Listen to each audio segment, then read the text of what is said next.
Dr. We're going Appman? to, yes.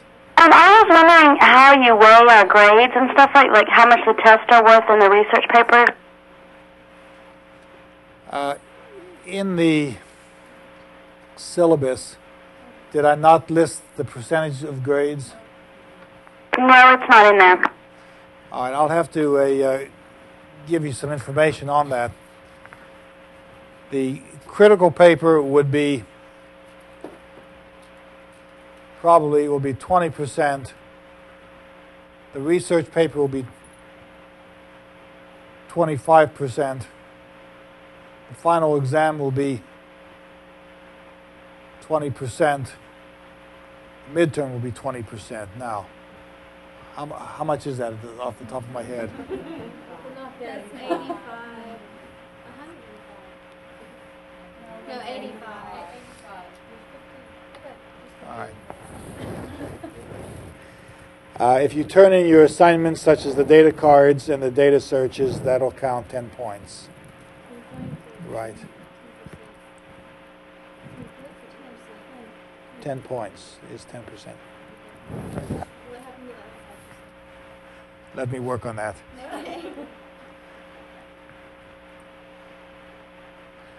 Each of the exams, all right, let me give it to you this way, I'm sorry. Each of the exams is worth 25%, which is 50%. Each of the paper, the first critical paper is worth 15%. The research paper is worth 25%. That's 40. And then turning in your assignments is another 10%. I can't give any credit for being in class or not being in class because for some of you I'd have to give credit for being in bed or not being in bed because you're watching this on home TV and channel 14. I understand that this is being shown not only Monday night from 9 to 11:30, but Saturday night as well. From what time?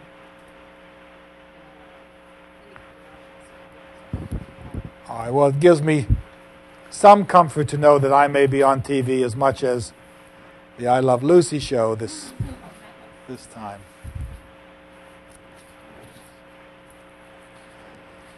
The adventures that Julian and Sorel have are rather interesting ones. I'd like to move to chapter 15, which is called the Cockcrow. This is where Julian is determined to have his love affair with Madame de Renal. And he really has a great deal of trepidation. Stendhal tells us, scarcely were they seated in the garden when Julian, without even waiting for dusk to fall, leaned toward the ear of Madame de Renal, and at the risk of compromising her terribly, whispered, Madame, tonight at 2 o'clock I must come to your room. I have something to tell you. Now, Julian, of course, knows what his desires are, and we begin to get into his psychology. Now, one of the characteristics of this novel, and one of the characteristics that makes this novel important to modern scholarship, is the ability of the writer to get into the mind of the characters. You get into the mind of Julian's father, you get into the mind of the brothers, you get into the mind of Fouquet, and now you're into the mind of Julian. Because after having propositioned Madame de Renal, then he's not sure what might happen. Julian was in agony of fear lest his demand be granted. Now, we're in his head. No one is saying, you see Julian doing this. The only way you can know he's in fear is if you're coming through his psyche. His role of seducer weighed on him so horribly that if he had been free to follow his own instincts, he would have retired to his own room for a few days and seen no more of the ladies. Now, Stendhal had a real problem. He himself was always interested in sexual conquests, but he was turned down a great deal more than he was accepted. And when the 19-year-old accepted him very quickly, he was almost surprised by it. At least his letters indicate that he was surprised and pleased by this seduction. His role of seducer weighed on him. He understood that by his masterful policy yesterday, he had spoiled all the prospects that seemed so fine the day before. He didn't know which way to turn. Madame de Renal replied to Julian's impudent proposal with genuine indignation, which was in no way exaggerated. He thought he caught a note of scorn in her curt response. It's beyond question that in this answer, which was only whispered, she expressed, for shame appeared. Well, Julian's not sure that anything's going to happen. But finally, bottom of page 68, we see things moving on along. Julian was perfectly right in admiring his own courage. It's in the middle of page 68. He's moving toward her bedroom. Julian was perfectly right in admiring his own courage. He's more concerned about how he's going to do something than the woman who is waiting for him. Never had he undertaken a more disagreeable task. He's afraid that nothing will happen. As he opened the door, he trembled so violently that his legs gave way beneath him, and he had to lean against the wall. He was barefoot. For a moment he paused outside the bedroom of Monsieur de Renal, who could be heard snoring away. Julian was distressed to hear it. He had no other pretext to prevent him from going to her. But good God, what would he ever do there? This was his first experience. He had no strategy worked out, and even if he had, he felt himself too distressed to carry it out. We're listening to the mind at work, and it becomes a rather ingenious and voyeuristic type of experience, because people don't really want to admit themselves or don't admit to wanting to admit themselves to these intimate details. But here we are being admitted to every experience he had. Now, Stendhal himself might have had the same trepidation when, as a young soldier, some of the other soldiers knew his innocence and took him, the books say, with some resistance to a brothel where he had his experience. He didn't like it. He felt that it was an ignominious and degrading experience. And apparently it took him some time to get up enough courage to entertain another love affair with someone whom he could approach more or less haphazardly. Here we see Sorel moving. At last, suffering 1,000 times worse than if he had been marching to his execution, he crept into the little corridor leading to Madame de Renal's room. With trembling hands, he opened the door. It made a frightful noise. It probably made no noise at all, but it seemed to. We're in the psychology. We're listening to what he's thinking. We're seeing it through his mind, and we're getting this psychological effect. The fact that it's more nervous than his own execution is almost prophetic, because he goes to his own execution much more calmly than he's moving into this particular situation. The room was lit, the night lamp was burning on the mantel. He had not expected this misfortune.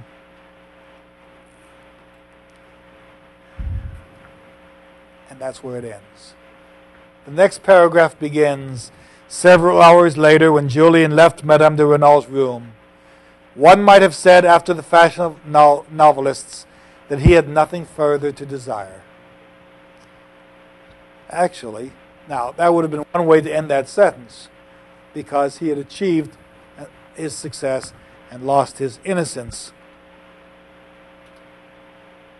Actually, he owed to the love he had previously inspired and to the unexpected impression produced on him by feminine charms, a victory to which all of his clumsy subtleties would never have conducted him. He's done something rather wonderful. But he's more concerned about himself than he is about Madame de Renal. And we discover that his triumph is his triumph and has nothing to do with her instruction.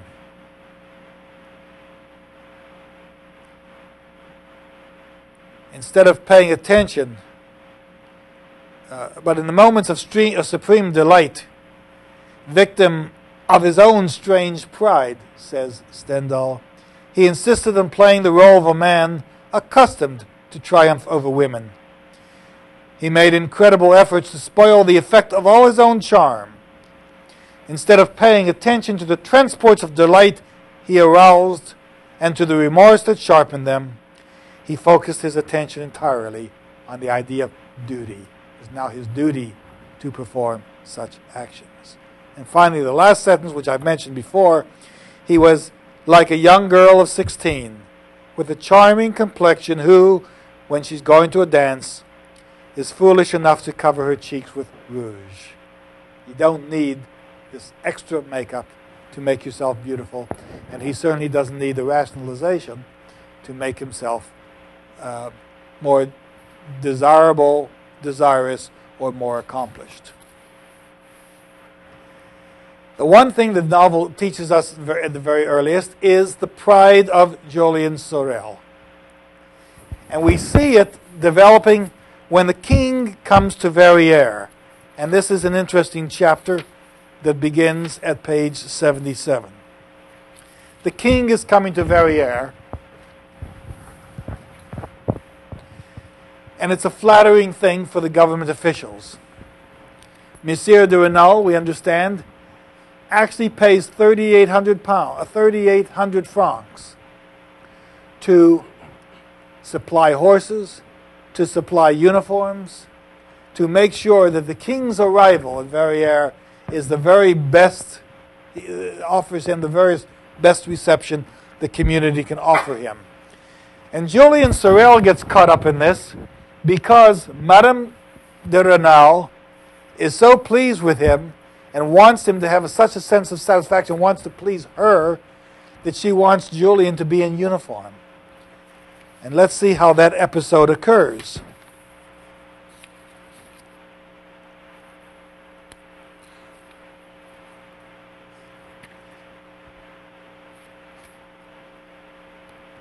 On page there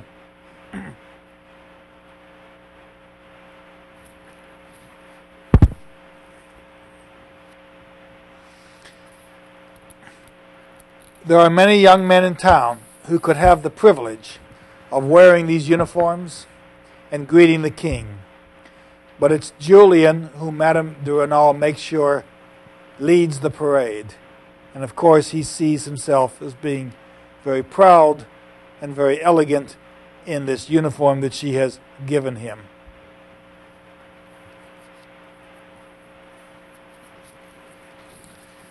Then he has to anticipate the bishop's greeting of the king.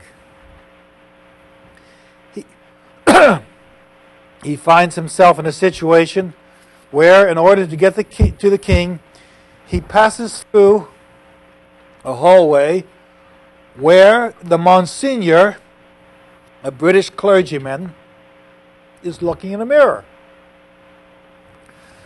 Now, mind you, Julian Sorel has pretensions of being a seminarian.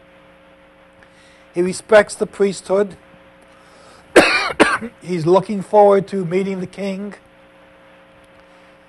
And in this particular chapter, in order to anticipate the king's arrival, he goes through a room where a man is looking in a mirror. A man's talking to a mirror. A man is posing before a mirror. A man is seeking the mirror. And Julian can't understand what he's doing there. And then Julian faces him, and the man says, "I need my mitre." The man is the Monsignor of the church. What's wrong with the mitre? He had the mitre, this church symbol, and the top of it had been bent.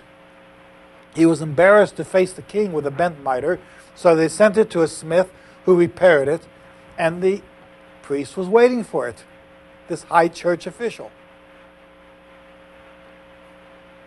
And when Julian brings back the mitre to him, the man takes the mitre and looks in the mirror and poses with it. He says to Julian, "Am I holding it correctly?" And Julian's baffled. And suddenly he realizes this man's been spending the whole past hour rehearsing how he's going to look in front of the king. He's not worried about God. He's not worried about his parishioners. He's not worried about the clergy whom he supervises. He wants to walk in there majestically. And then Sorel realizes he's only 28 years old. And he says, "I'm not venerable and I'm not old. And I've got to look old for the king, or I've got to look as though the king will respect me." And Julian realizes not that this man is necessarily vain, although he understands that. Not that this man has a great deal of power, he well understands that. But this man is being political.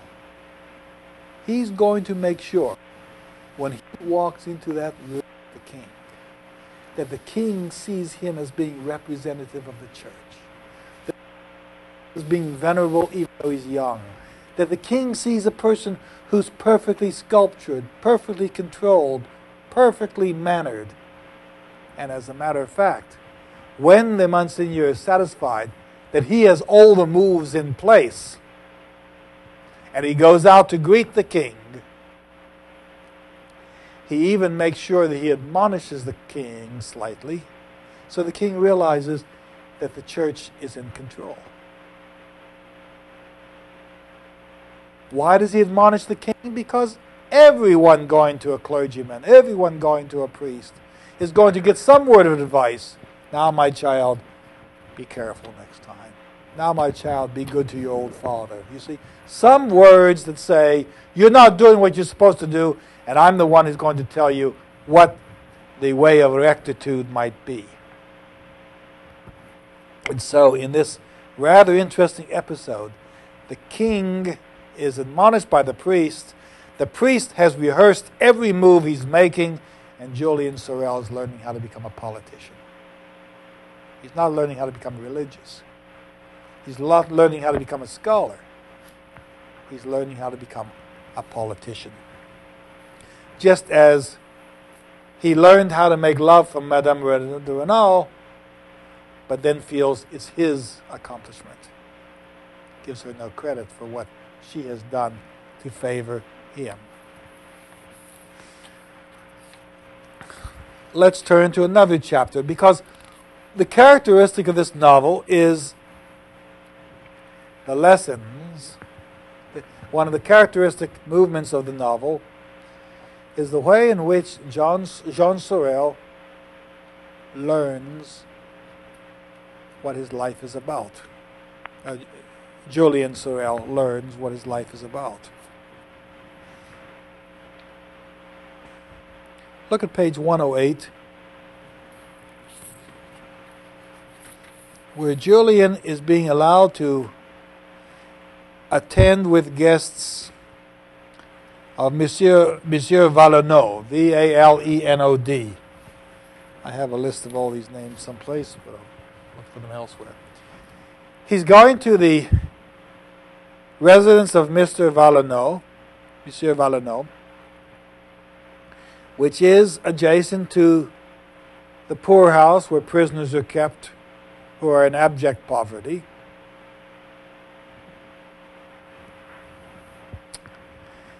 And this is what we discover. Monsieur Chelan, who is one of the wise people advising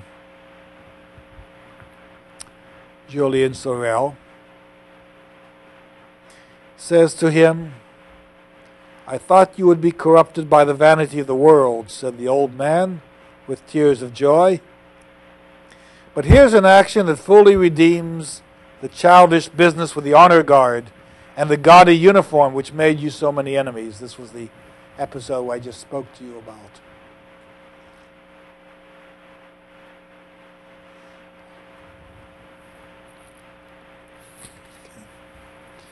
Turn to page 110.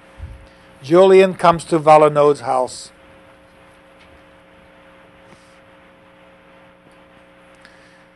And Stendhal writes this. Julian had never been in this man's house. Just a few days before, he'd been thinking of how to give him a good cudgeling without risk from the police because he didn't like his arrogant attitude. Though dinner was announced for 1 o'clock, Julian thought it more respectful to present himself about 12:30 in the office of the director of the poorhouse. Who's there? Top of page 111. The tax collector, the assessor, the chief of police, and 2 or 3 other public officials arrived with their wives. They were followed by a number of rich liberals. Now, the phrase rich liberals means these are all people who have achieved success under Napoleon or under the early republic and who have risen to power because they favored the liberal cause and they favored the Napoleonic cause.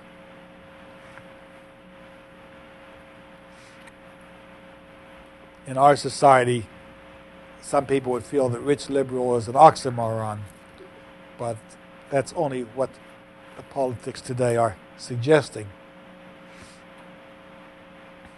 Dinner was announced. Julian, already ill at ease, was struck with the idea that on the other side of the dining room wall were the poor prisoners, whose allotments of food had perhaps been chiseled in order to buy all this ostentatious luxury with which people were trying to astonish him. And here you have silver plate, wonderful meals, and Valeno is probably spending money for this meal out of the budget for food needed for the poor. It was much worse a quarter of an hour later. In the distance there were heard various phrases of let me go back. Julian is thinking about these poor people in the poorhouse. He says, they're suffering from hunger at this very moment, said he to himself. His throat choked up. He found it impossible to eat and almost to talk. It was much worse a quarter of an hour later. In the distance there were heard various phrases of a popular song, rather vulgar, it must be admitted, being sung by one of the inmates. Monsieur Valeno cast a glance at one of his servants in full livery, who disappeared. Shortly thereafter, the song stopped. At that moment, when Julian is imagining that this singer in the poorhouse has been beaten or has been stopped from singing, and who probably has no food at all, at that moment, a servant comes by Julian Sorel and pours Rhine wine in a green glass. And Madame Valeno sees the occasion to observe that this wine costs 9 francs a bottle direct from the grower. Julian, holding his green glass, said to Monsieur Valeno, "You're not singing that miserable song anymore." "Blast them, I should think not," replied the director in triumph. "I've had the beggar shut up." The phrase was too much for Julian. He had the manners, but not yet the feelings of his social position. Now listen to that. He had the manners, but not yet the feeling of his social position. And what Stendhal is saying, that these aristocrats, these people of great wealth, the feeling is that they should have no feeling. He has the manners, he knows how to behave, but he is still sensitive to the cry of the poor.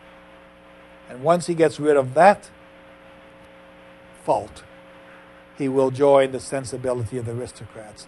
And so the novel is being quite cynical. It's being quite liberal.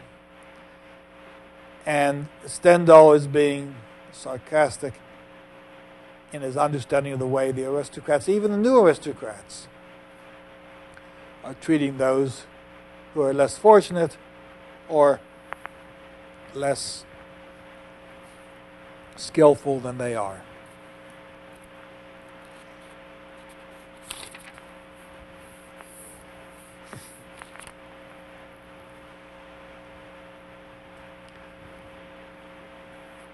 Turn to page 113. Julian is winning over these people. They laughed a good deal. They admired him. This is wit, as they understood it in Verrières. Julian was already on his feet, and everyone else rose, regardless of decorum. Such is the power of genius. Madame Villeneuve kept him for another quarter hour. He simply must hear her children recite their catechism, and then he had to leave. But when he gets to the children, we get a different impression on page 113. So scintillating was his repartee, so quick was his wit, that Julian receives numerous invitations to other dinners.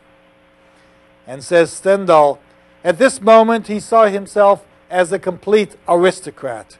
He who for so long had been irked by lofty smiles and arrogant airs, which he sensed behind all the polite phrases addressed to him at Monsieur de Renal's. He could not fail to notice the extraordinary difference. I won't consider, said he to himself as he left, that all this money was stolen from the poor inmates, who are even forbidden to sing.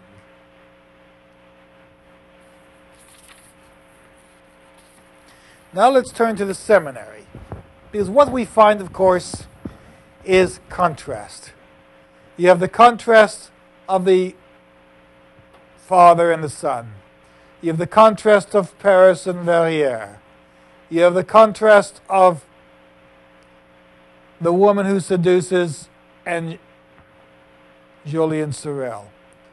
You have the contrast of the meal eaten by Villeneuve and his guests, and the meal probably being eaten by those in the poorhouse. And now you have Julian Sorel leaving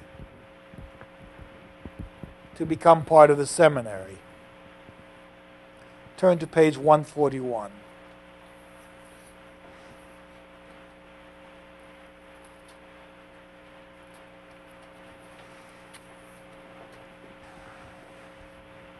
Julian Sorel is met by Monsieur Pirard, Pirard, who is the head of the seminary, who Abbé Castagnède, who is a Jesuit, suspects of being a Jansenist.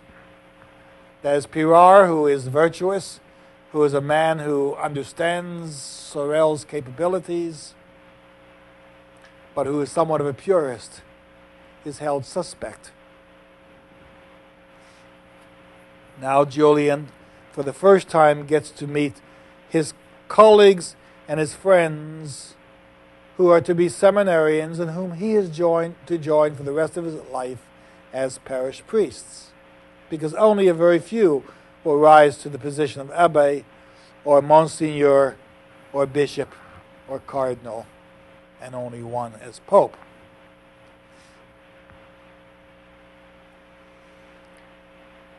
At page 141 in chapter 26, we're back in the mind of Julian Sorel. We're coming in through his skull, and Stendhal is delivering every passage, is delivering every line, writing every line.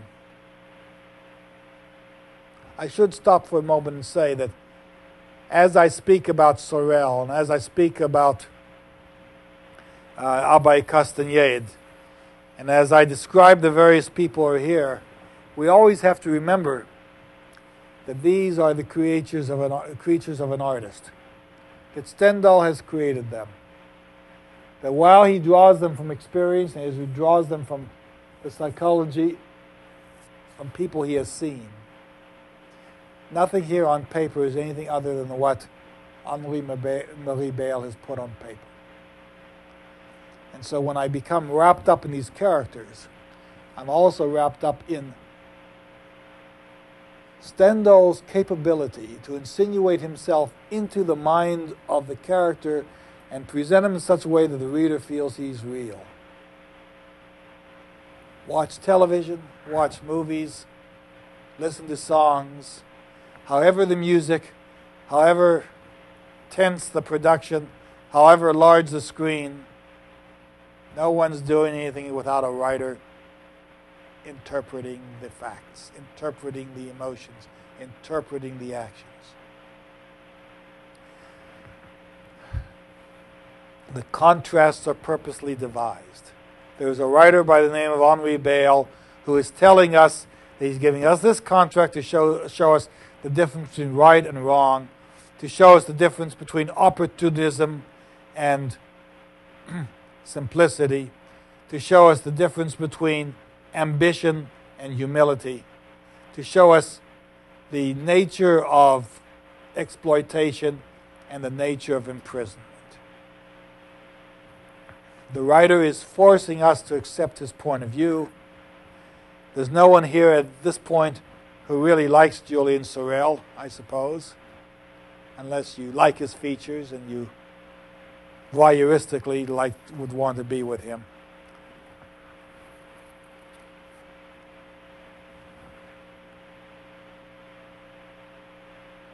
But what is happening is that he could be shaped in other directions, but there's a certain sensibility in Julian Sorel's belief, in his understanding and his knowledge, that forces him always to take the less desirable action, the more opportunistic action.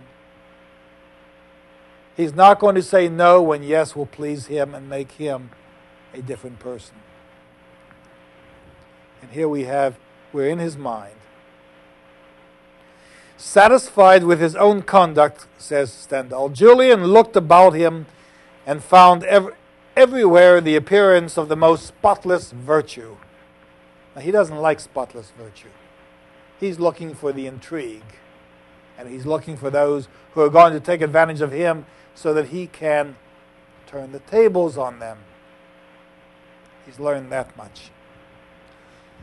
8 or 10 seminarians lived in the odor of sanctity and experienced visions like Saint Teresa and Saint Francis when he received the stigmata atop Mount Verna in the Apennines. But it was a great secret. Their friends concealed it. That is, when you have these visions, you don't tell anyone. Because if you're really pious, if you're really Jansenist, people are going to think that you're crazy.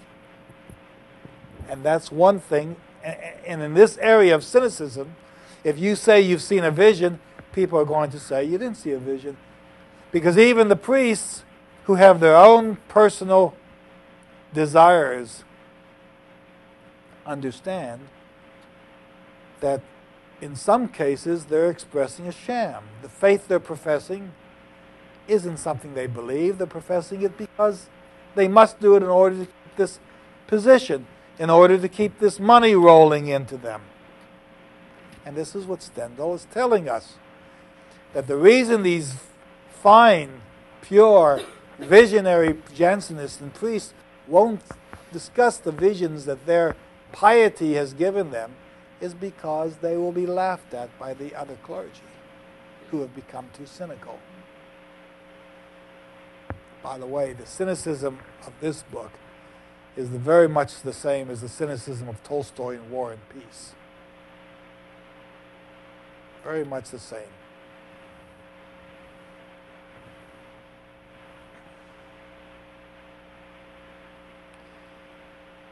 Says Stendhal, or says Julian when he recognizes it, these poor fellows with the visions were almost always in the infirmary. Yeah, that's a funny line. You're laughing because I'm not a comedian. Last night was the humor awards, but this is a funny line. Those poor fellows with the visions were almost always in the infirmary. 100 others managed to combine robust faith with unwearying industry. They worked themselves almost sick, but without learning much. 2 or 3 were distinguished by a real talent. Among others, a man named Chazelle, but Julian felt hostile to them, and they to him. Now here comes the real story. The rest of the 321 seminarians were gross creatures, never entirely sure they understood the Latin words they recited all day long. Almost all were sons of peasants who preferred to gain their daily bread by repeating a few Latin words instead of swinging a pickaxe. It was after surveying this field during his first few days that Julian promised himself quick success. In every line of work, intelligent people are needed. After all, there's a job to be done, he told himself. Under Napoleon, I'd have been a sergeant. And that's a good position. Sergeants run the army. I never got higher than a corporal because I didn't stay long enough. Under Napoleon, I'd have been a sergeant, he says. Among these future priests, I can be Grand Vicar. And he looks about him and he says, there's no competition here. His pride is taken over. Again, the red and the black. Ambition, pride is red. These simple seminarians who will go amongst the people and do a good job. And the little Latin they know will be sufficient. Chaucer tells us the same story. The prioress who knows French and speaks and wears an amulet that says love conquers all, she's not going to conduct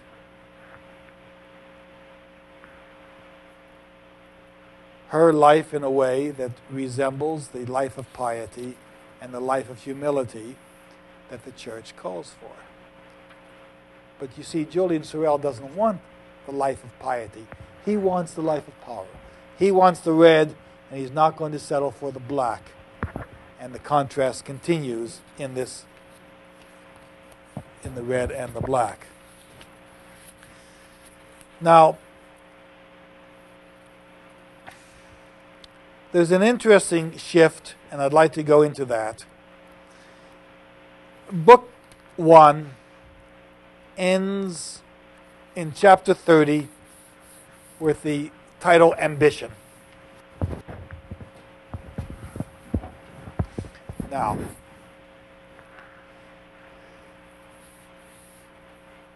at this point we realize that Julian Sorel is going to Paris and he's going to join the house of Mathilde de la Mole and Monsieur de la Mole. But before then, he has one last time in which he's going to go back to visit Madame de Renal.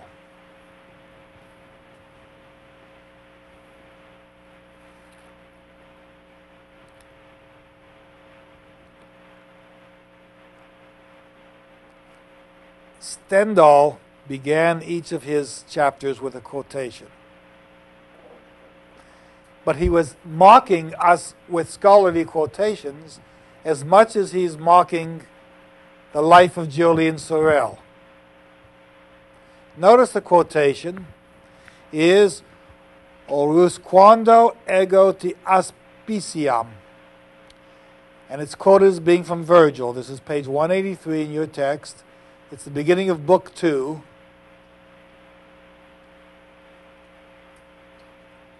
And you're told that this quotation is from Virgil, but it's really from Horace. Satires 2 and 4, line 60. Book 2 of the Satires, Satire 4, line 60.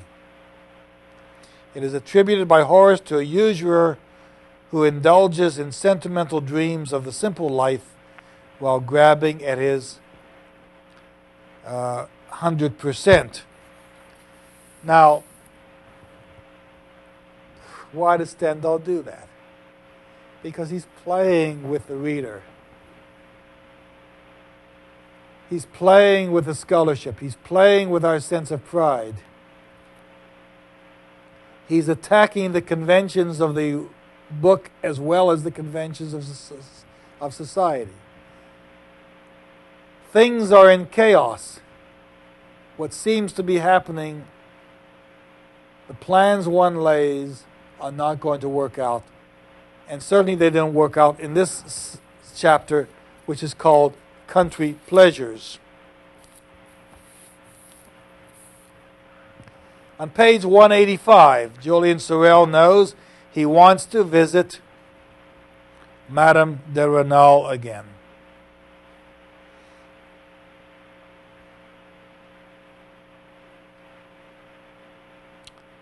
And in the middle of page 185, he says, doubtless, but why couldn't he manage to hold on to his position, your bone? Oh, I'm sorry. He is talking with someone who is criticizing him. In this case, he's talking to an old gentleman who is criticizing his politics. Falcoz turns to Julian Sorel and says, doubtless, it's good to be liberal. You have a lot of liberal causes. But why couldn't he manage to hold on to his position, your Bonaparte, if he was really as good as you say he was? Everything I'm suffering today is really his fault. And so here you have a friend of Madame de Renal repudiating Bonaparte, and Julian Sorel realizing that his hero had faults, and that these faults people recognize are costing the country by virtue of those who oppose and those who accept the ideas that Napoleon advanced. Look on page 186.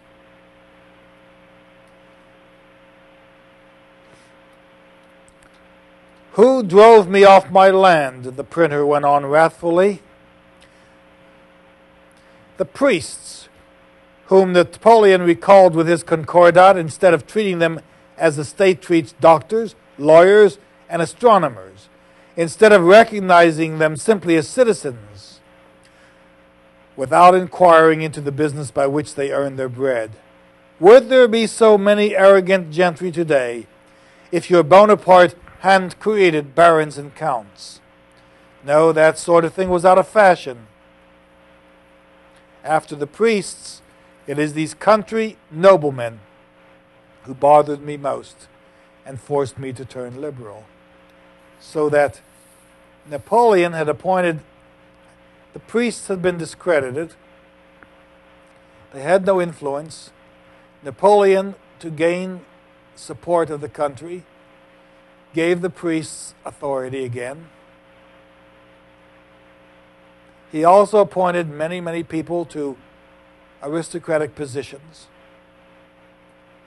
And these businessmen who weren't rewarded, this printer who wasn't rewarded, now finds his political position shifting because he's not sharing, or he feels he's losing by virtue of the political uncertainties that Napoleon coming and going, and the monarchists coming and going, and the revolutionaries coming and going have caused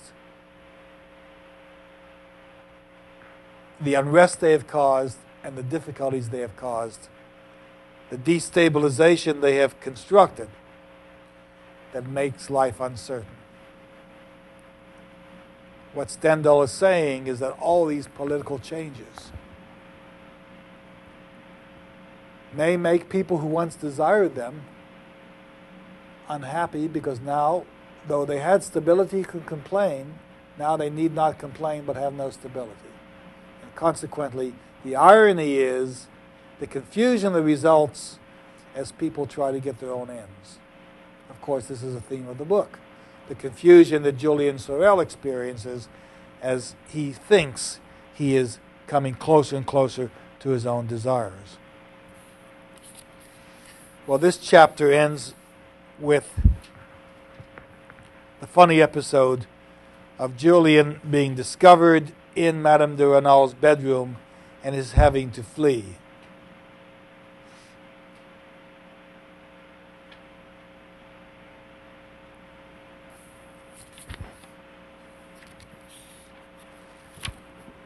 Okay.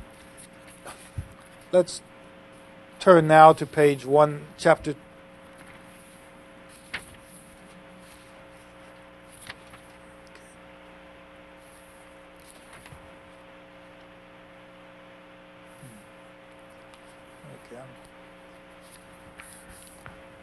I'm sorry, confused the point.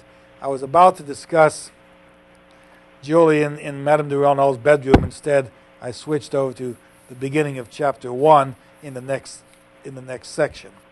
So we will leave Julian running from his mistress's bedroom in book 1 and move on to book 2, in which case the book actually does begin with Julian's realization that the country people have turned liberal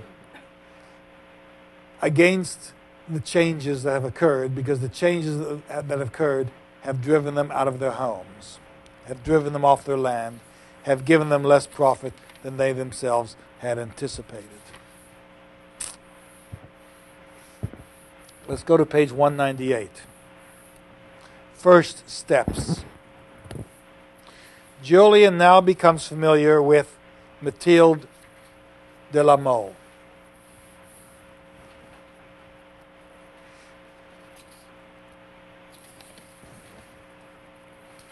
The first chapter we're looking at is a chapter called Country Pleasures, where he goes to Paris. And it's on this Paris trip that he confronts those who would condemn Napoleon. He finally arrives in the Mole household. He discovers that he lacks a great deal of background. He doesn't have the right clothes.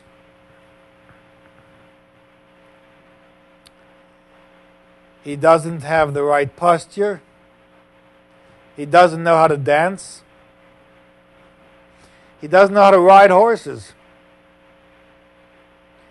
And while he comes into this household as a very intelligent figure, the stable boys laugh at him, and the servants recognize how uncouth he is, and even his language is not the language of the city.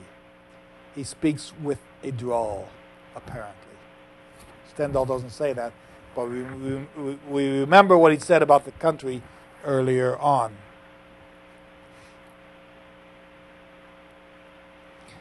And he goes out to buy 2 shirts for himself. He's so proud that he buys 2 shirts and comes back, and Monsieur de la Mole looks at him and says, now that you've bought 2 shirts, go and buy 2 dozen more. Because in Paris, you've got to have a wardrobe, and he doesn't have it yet. So at each turn, he is slightly embarrassed. By the way, we're going to be reading in the next book we're reading is Redburn. And Redburn, who's a young sailor, has the same problem. He comes on ship, and he's got to know what clothes to wear. He has to learn how to eat at the table on ship. We'll see the same longitudinal development occurring with Redburn in Melville's book that we see occurring with Julian Sorel here. Now, mind you, he's been through a great deal. He first of all started out poor. He moved into the Renal household. He moved on to the seminary. He recognized what it meant to live among the gracious and the rich. And suddenly he's back where he started. He's now in Paris. So he's got to go through this whole process again of learning how to speak and how to dress and how to get along and how to succeed. Each person moving into a new position has the same problem.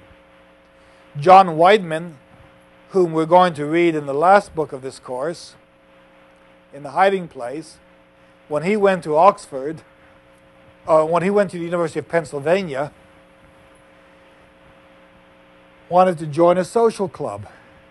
He was, in fact, the first black to join the Pennsylvania social clubs. He said he didn't know how to act, so he figured he acted as though he was on the basketball court.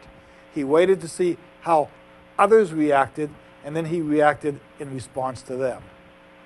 But he didn't know how to act, he said. And so each situation becomes a new situation.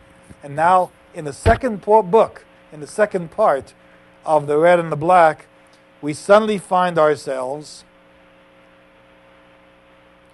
with Julian Sorel having to learn everything new again.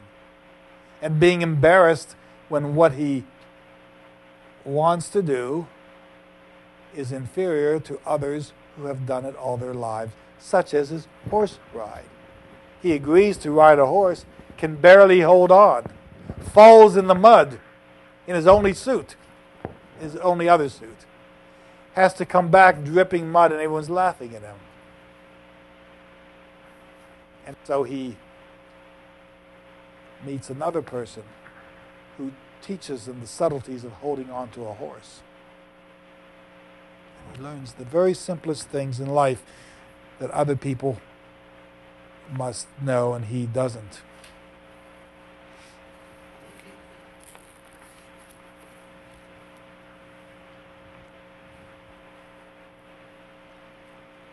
Chapter 10, we move all the way to Queen Marguerite, where Julian is beginning to notice Mathilde de la Mole.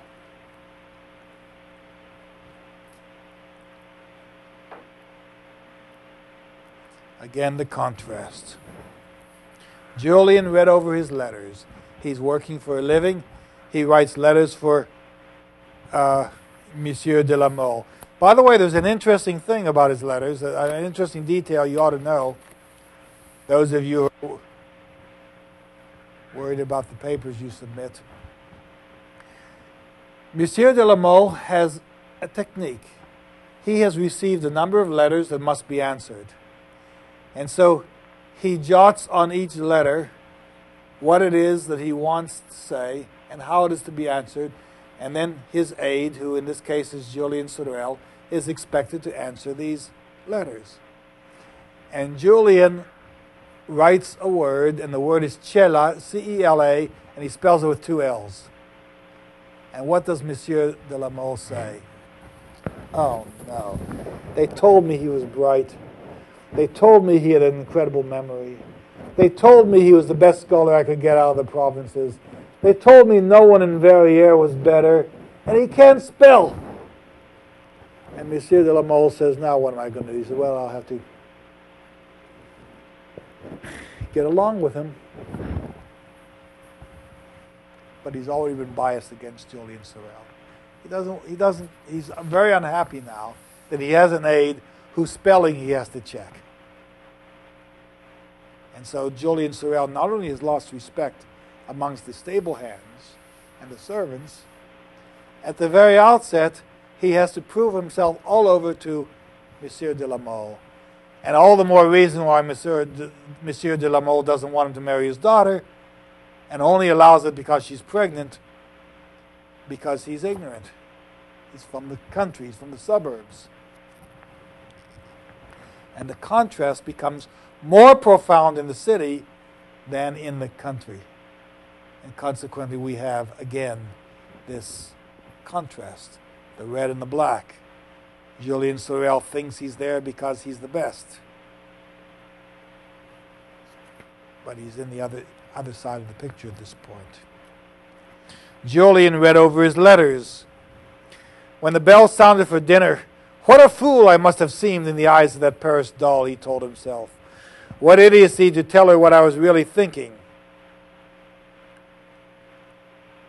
As he entered the dining room, Julian was distracted from his broody thoughts by the deep mourning worn by Mademoiselle de la Mole, the young lady. She was looking at him with an awed expression.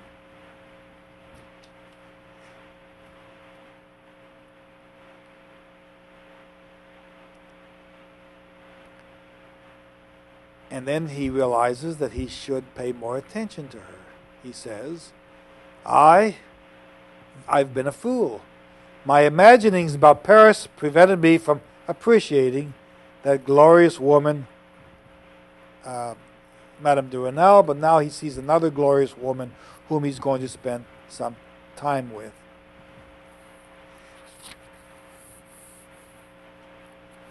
Page 245. Gradually he ceased to assume that hardness of heart. Gradually he ceased to assume that hardness of heart underlay that sort of beauty which accompanies a noble demeanor. He had long conversations with Mademoiselle de la Mole, who sometimes after dinner used to stroll with him in the garden, when the spring weather was fine, past the open windows of the drawing room. She told him one day that she was reading Daubigny's History in Brantôme. Quite a reading list, thought Julian. And her mother won't even allow her the novels of Walter Scott. Interesting comment. Suddenly he's beginning to respect her. But why wouldn't her mother allow her to see the novels of Sir Walter Scott? Because the love affairs would ruin her mind. You, unfortunately, don't have that restriction placed upon you. If you read the novels of Sir Walter Scott, you may be even allowed next week to reiterate what you've read and to discover the properties that are most valuable in Walter Scott's work. But he respects her intellect. And this is the first time we've had a situation, really, where Julian Sorel is showing respect for the woman herself. Now, there are a number of women in this novel that one can pay attention to. I'd just like to... we've already mentioned Madame de Renal, Madame de la Mole, Mademoiselle de la Mole. Each of them becomes important in his life. One of them, Mathilde, at his death, carries his head to the high hill cave he's to be buried in, and then keeps it for herself. That is enduring love.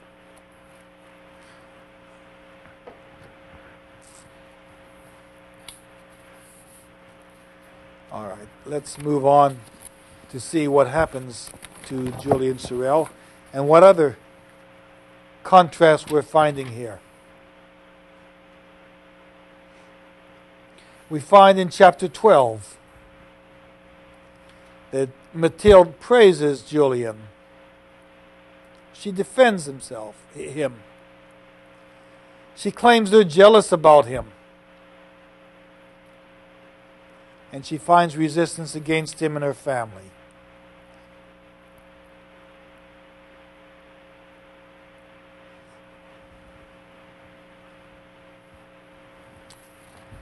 Throughout the next 5 chapters, chapters 12, 13, 14, and 15, Julian Sorel has the problem of trying to determine whether Mathilde de la Mole is really in love with him, whether she's just playing for a fool. He's worried that it may be her dupe.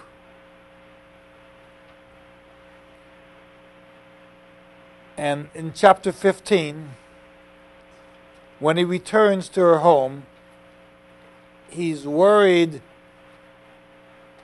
that her brother, her family is going to pounce on him in the garden. So he arms himself with a pistol and a knife.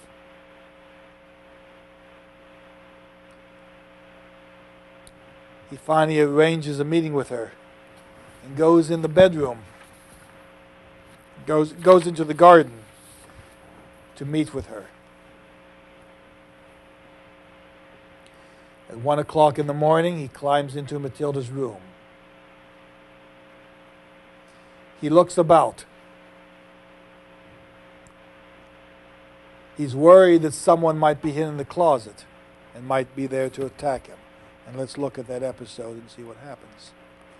It's really a very interesting set of episodes that Stendhal draws.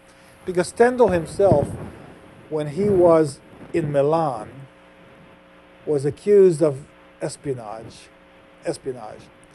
At one point in Trieste,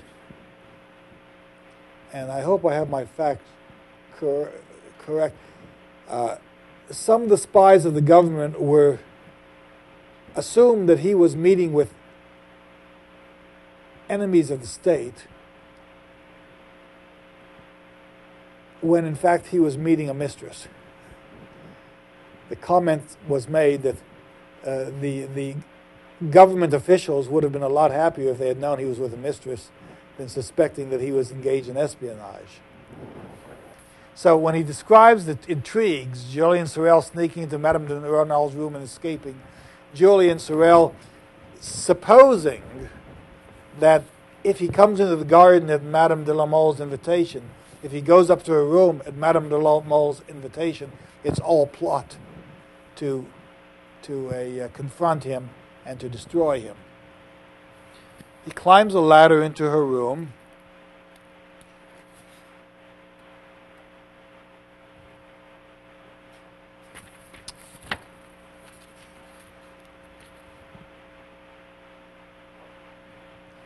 I just want to check one more thing. He also used a ladder previously to climb into Madame de Renal's room. And in that case, it's kind of odd. How do you put a ladder against a window and then pull it up after you and store it in the hallway? In the previous episode, a servant found the ladder and disposed of it, and then told Monsieur de Renal that there was a spy, or there may be a spy in the house, because he found a ladder and someone must have climbed into the house who didn't belong there. And that's one of the reasons de Renal ran into the bedroom thinking a spy had come in instead of a paramour for his wife. And so here we have another ladder episode in this particular sequence. I don't know how many ladders one has or where you get your ladders, but all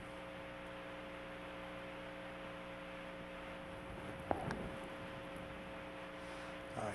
He goes on the fourth floor where he goes past the fourth floor where the servants slept. Nothing unusual was to be seen.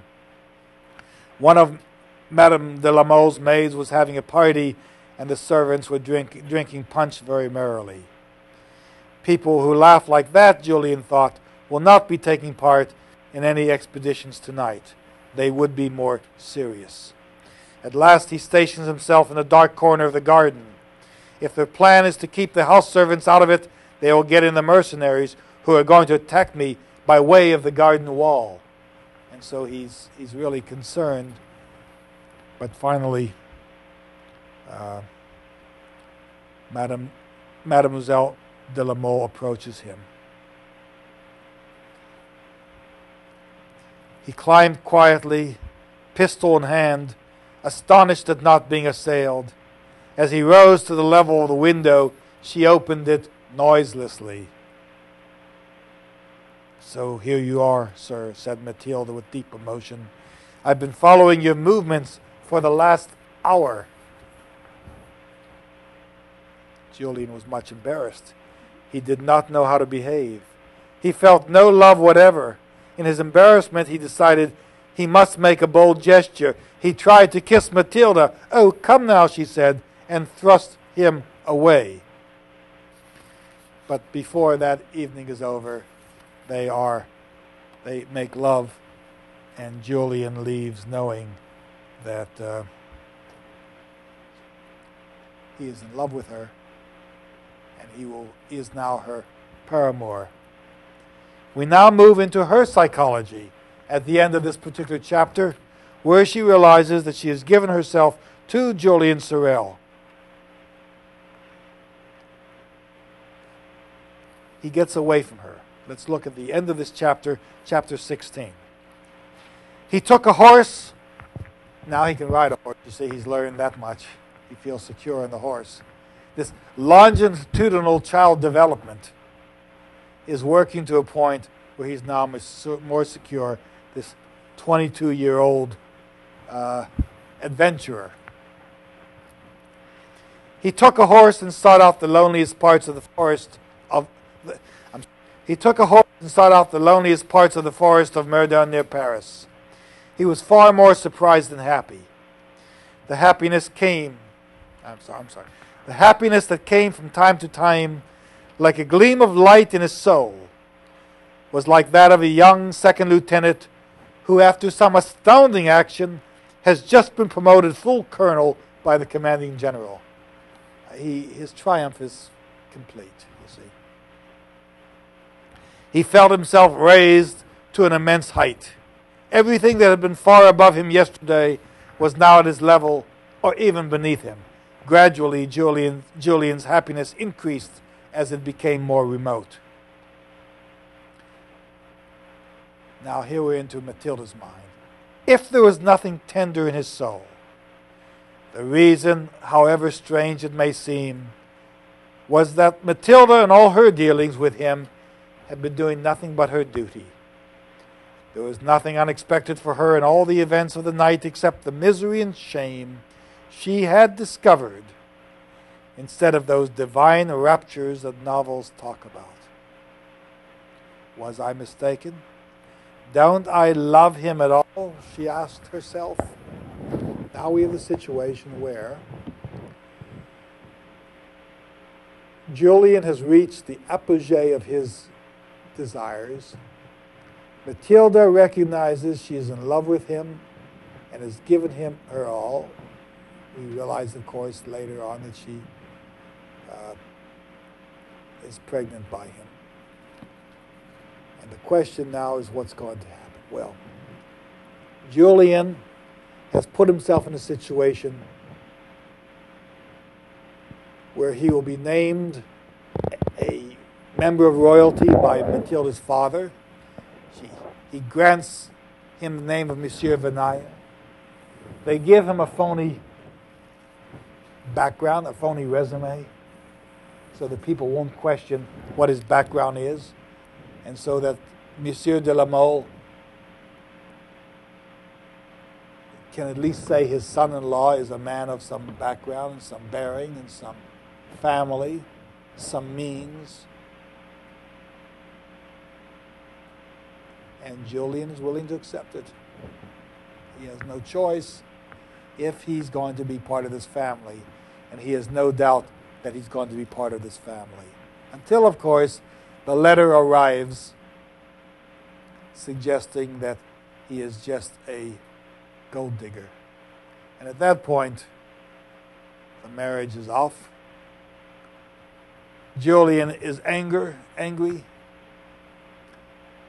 sees Madame Renal in church and shoots her. The shooting is, of course, premeditated, and he's put in prison.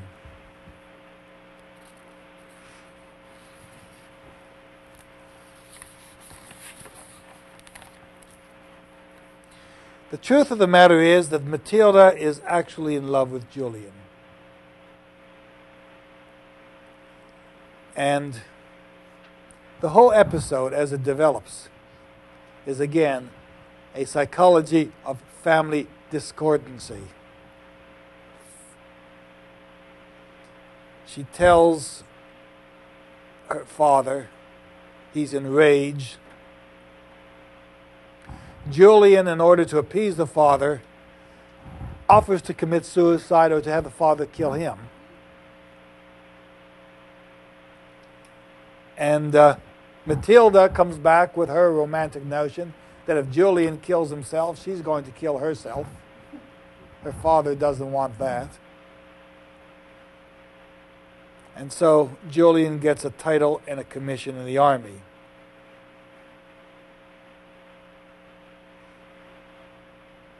When Julian discovers that he is accused in this letter of seducing women and ruining them, he travels to Verrières intentionally. He buys revolvers intentionally. He looks for her in church intentionally, and he shoots her intentionally. So that we have no question about his premeditation and about what he has chosen to do. Once he's in jail and in prison,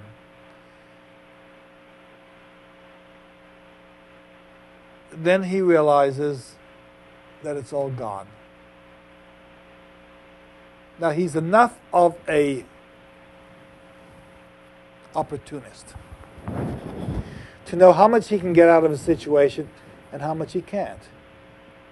And I think this is the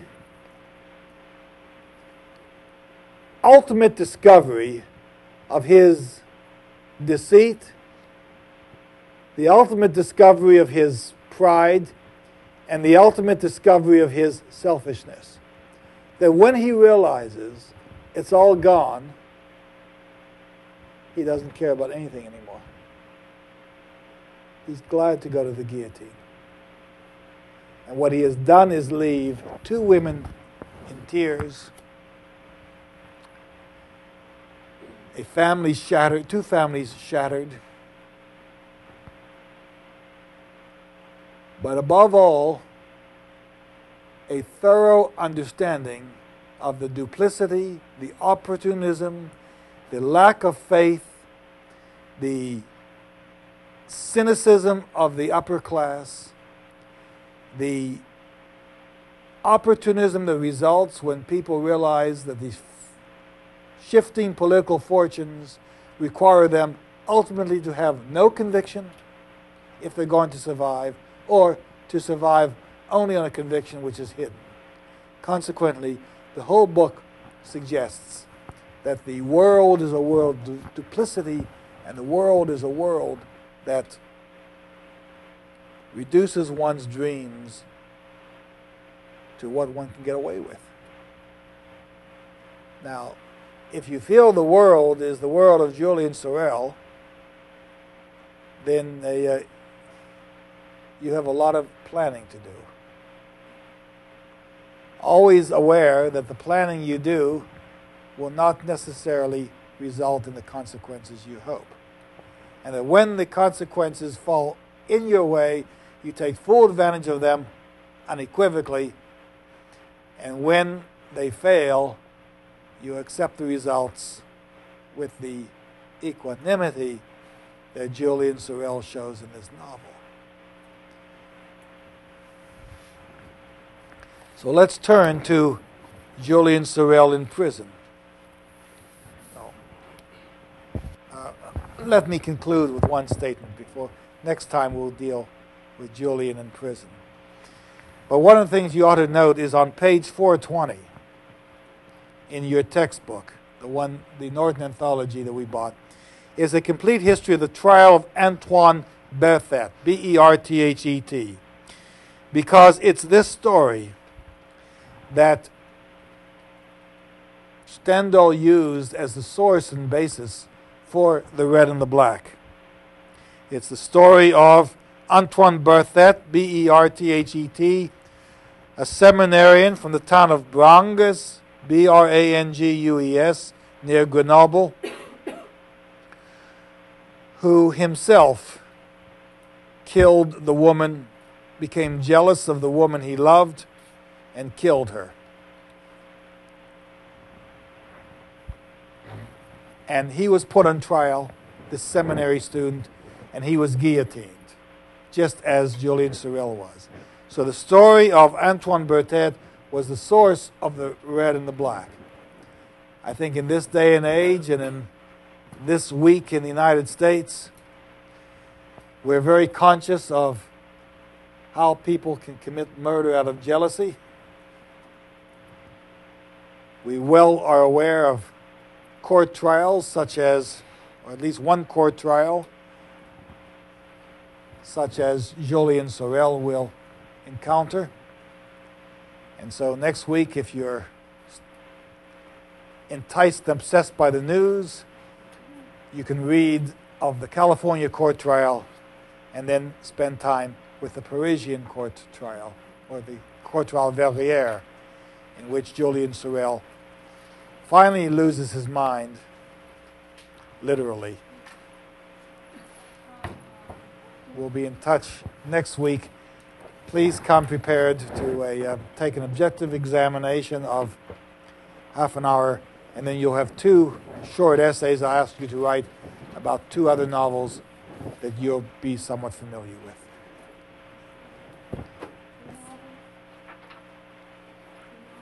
Well, you're expected to know 4. And the essays, you'll have a chance to write essay about any 2 of the 4.